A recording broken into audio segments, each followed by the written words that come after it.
So unfortunately, I just watched Sirens of the Deep, the new movie from Netflix Witcher that's been advertised as an adaptation of A Little Sacrifice, which, if you don't know, is one of the short stories from the books that the main series skipped over.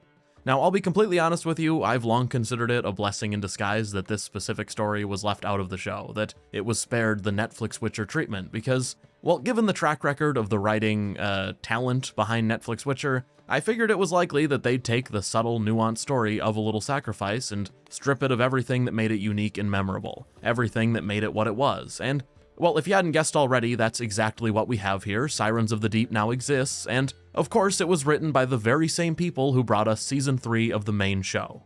Now, this is usually a pretty positive channel, but I'm just gonna be completely blunt here. I found this movie to be absolutely terrible, an absolute abomination. It's yet another Netflix Witcher project that never really stood a chance because the people leading the charge in the story department haven't changed. They've now taken A Little Sacrifice, a story that already existed, one that was ready to be adapted, and they've seemingly gone out of their way to gut it of any meaning and replace every bit of substance the original story had with, well, nothing really, with meaningless slop, the likes of which we've all seen 100 times at this point.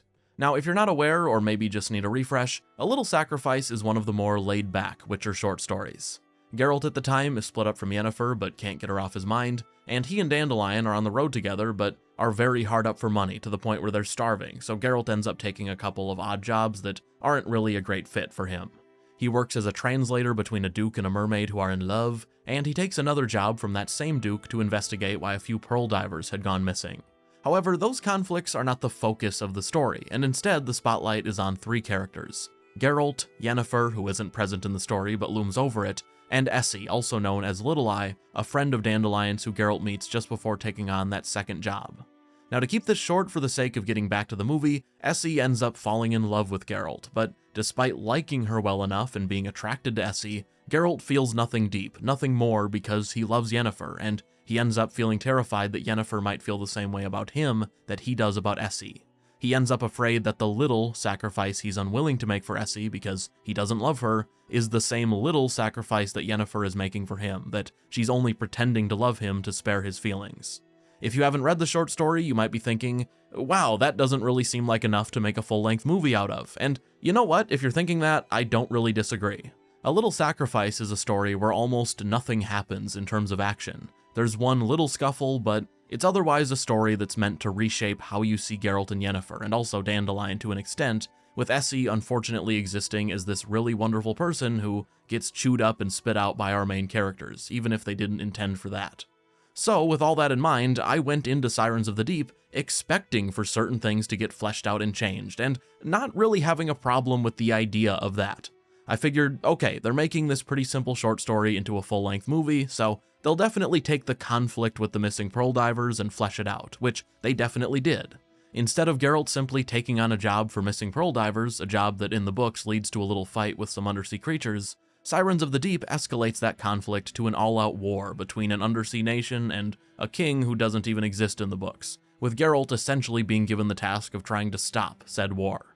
As a concept, that could be fine, but in execution, well, the writers didn't take what was already good about this story and flesh it out. Instead, they threw everything that made A Little Sacrifice memorable directly into the trash, to the point where even calling this movie an adaptation, well, it's a stretch. Forget about Essie for a moment, we'll get to her. Somehow they took a very memorable character and rendered her completely forgettable, but if I'm just looking at what the writers have come up with for their war plotline, if I'm trying to look at Sirens of the Deep as its own thing, separated from what it's supposed to be adapting, well, I'm not sure what I'm meant to be praising here in the writing department, and to be clear, and to just get this out of the way, other things about this movie are fine. The animation is alright, I definitely wasn't in love with it, but it wouldn't have stood in the way of me enjoying a good story if Sirens of the Deep had one of those, and the voice cast is for the most part good to great.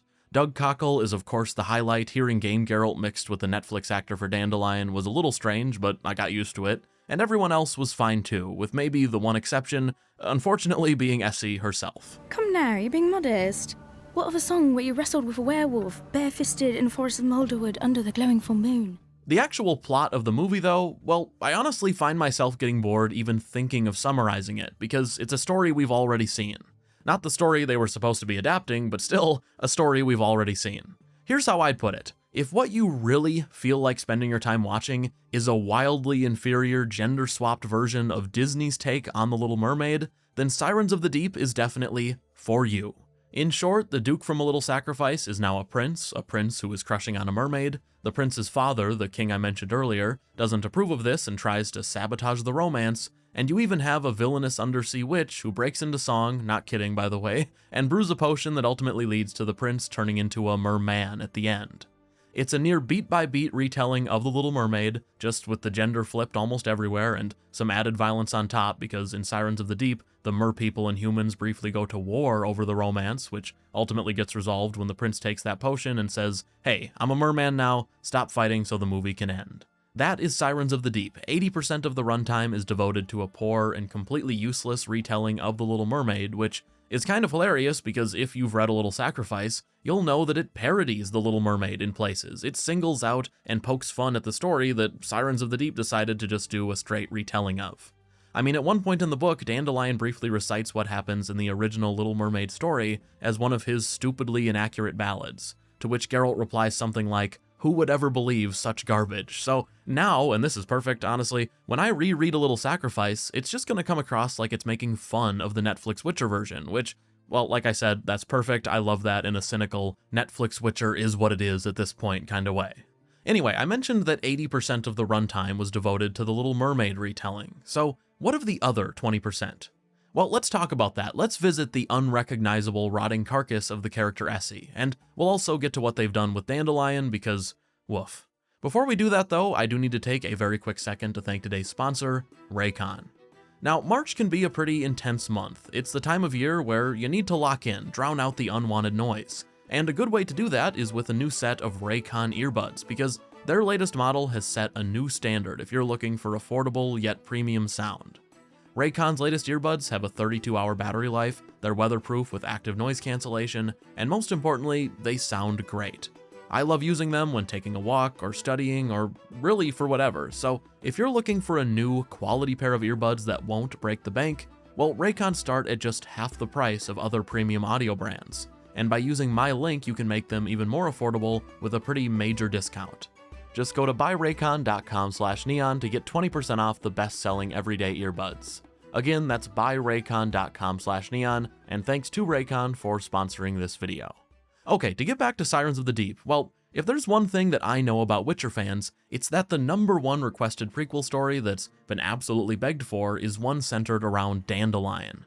There's just no denying that Witcher fans have always been desperate to know what Dandelion was up to as a 9-year-old, and I think we can all agree that in a universe like that of The Witchers, there's nothing that could be more interesting, no other story more worth telling, and thankfully, Netflix knew what the fans most wanted, and had our back with Sirens of the Deep. Yeah, if you thought the remaining portion of the movie was fully devoted to, covering the short story this movie was supposed to be an adaptation of, well, unfortunately, that isn't the case, because the other incredibly inventive subplot made up for Sirens of the Deep is one where we get flashbacks of Dandelion's childhood. Mostly, we get to see him being bullied, and then we get to flashback forward where he describes his new backstory.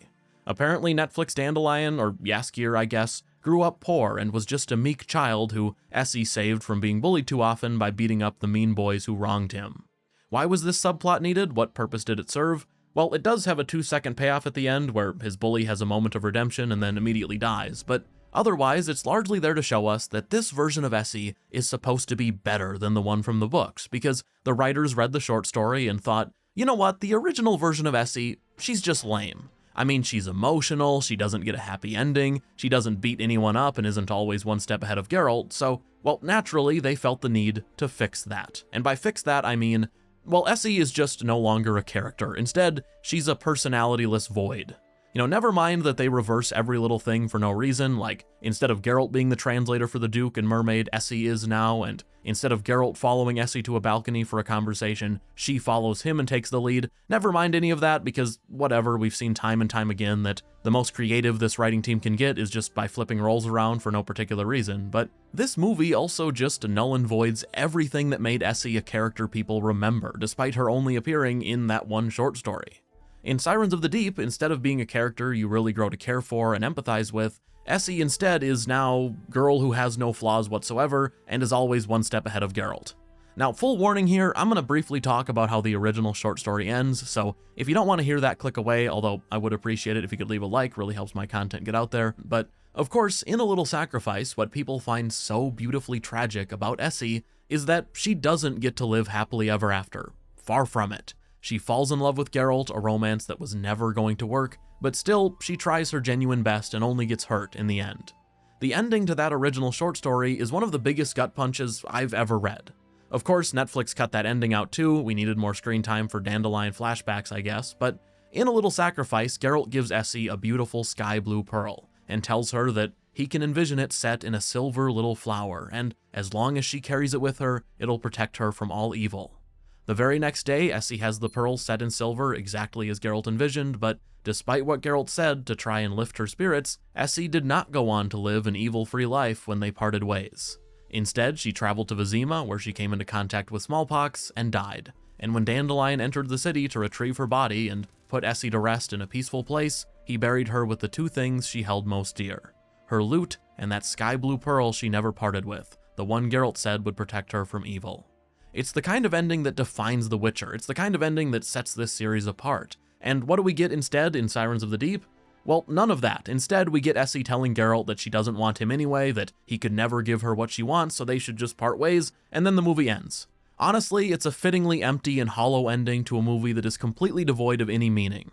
As an adaptation, I give Sirens of the Deep a 1 out of 10. They took a story that already existed and not only added nothing of value to it, but gutted the value that was already there. And as its own thing, if I pretend the original short story doesn't exist, I still can't bring myself to give this movie more than a 4. The animation is fine for the most part, it was great to hear Doug back as Geralt, and most of the other voice actors do a good job too, but even with all that going for it, I still didn't find Sirens remotely passable, even when looking at it through that lens. Anyway, I'm sorry this review took so long, I struggled to find the words a bit with this one, but if you enjoyed the video, consider leaving a like, subscribe if you want to see more content from me. The next month will be more Witcher, more Kingdom Come Deliverance 2. I think I'll also be reviewing that new Assassin's Creed that's coming out, but yeah, anyway, keep an eye out for those. Thank you for watching, and a big thanks to my patrons, as always, for their support. That's all though. See ya.